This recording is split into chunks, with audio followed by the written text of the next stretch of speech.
The question has been asked time and time again, what is Bitcoin?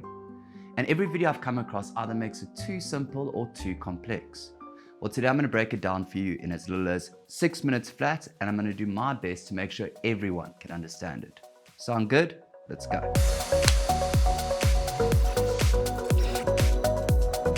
Let's start with what you do know. Bitcoin is a cryptocurrency. Keyword being currency, in other words, money. And what is money? Money in its simplest definition is that it represents value. If someone renders you a service, you pay them for the value they provided in money. They can then use that money to gain value elsewhere. Now, throughout the years, we've used various different methods of exchange, such as salt, wheat, flour, silver, and gold. But it didn't really make sense to be carrying around big blocks of gold with you everywhere you went. And to be honest, it was probably starting to hurt the rich people's backs. So the banks offered to keep your gold and issue you a receipt certificate or bill that you could then use. Convenience and practicality literally birthed paper money. Now, years later, as we moved away from the gold standard, these certificates or bills were actually backed by a promise by the government that they would honor the amount. This is known as FIAT, which means by decree. The paper money has value because the government demands that it does. It's known as legal tender.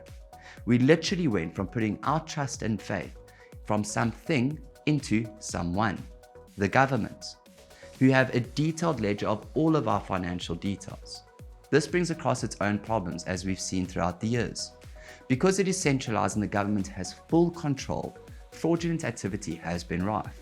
And because the government can choose to print as much money as they like, countries like Zimbabwe have completely crippled their economies by printing too much money.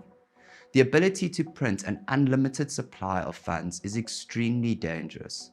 Remember this for later on. The other problem with fiat is all of the costs and middlemen involved, especially when trying to send money from one country or government to another. Now, people wanted a better solution, but nothing solved what is called the double spending problem. How do you keep a detailed ledger of transactions while keeping the identity protected and making sure not a single entity is in full control? In other words, making it decentralized. Now that we have the currency part clarified and the problems thereof, let's move on to the crypto part. In 2008, after a shaky financial crisis, someone called Satoshi Nakamoto created Bitcoin. A white paper he released declared a decentralized system to create a digital currency.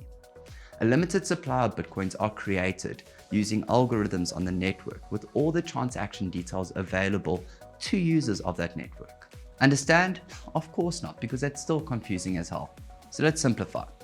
Bitcoin is an electronic payment system. You might not know, but you're already used to these type of systems. Think credit cards, EFTs, PayPal, etc. But with Bitcoin, all of the transaction details and balances are not stored with a financial institution, but are stored on what is called the blockchain, which is a digital ledger or record list. All users of the network have access to this blockchain, so no single person is in control. It is also pseudo-anonymous, meaning the sender and the recipient's details are never made public. And because all users have access to this blockchain, when a transaction is processed, it requires confirmations by various users on the network to confirm the transaction is correct, which further increases the security of the network. So we've now established that Bitcoin is an electronic payment system. But how are Bitcoins actually created? Well, let's go back to the blockchain. All of the transaction details are stored on the blockchain as encrypted blocks. Computers connected to this network can complete algorithms to decrypt these blocks. This is known as mining. When a block is decrypted, Bitcoins are released to the miner as a reward. Now, Satoshi also set things up so that there'd only ever be a limited amount of Bitcoin available, 21 million Bitcoins to be exact, which will conclude roughly in the year 2140. So not only is Bitcoin decentralized, but the supply is limited, which, like I explained to you earlier, is a great thing. Now, Bitcoin mining is a much longer story to explore, and we plan to do so in an upcoming video. So if that's something you'd like to see, make sure you hit that subscribe button so that you don't miss out. But let's finish up with Bitcoin. So we've established what Bitcoin is and how cryptocurrency came to be and how Bitcoins are created. But lastly, why does the price fluctuate so much? Well, it's actually quite simple. As I explained to you earlier, Bitcoin is decentralized, which also means it's unregulated. And the price is purely determined by supply and demand and what someone is prepared to pay for a Bitcoin. And as the demand for Bitcoin increases, so does the price because the supply is capped. And that's a wrap on Bitcoin, guys, in under 6 minutes. I hope I was able to answer the what is Bitcoin question for you, or help you answer the question to someone you know.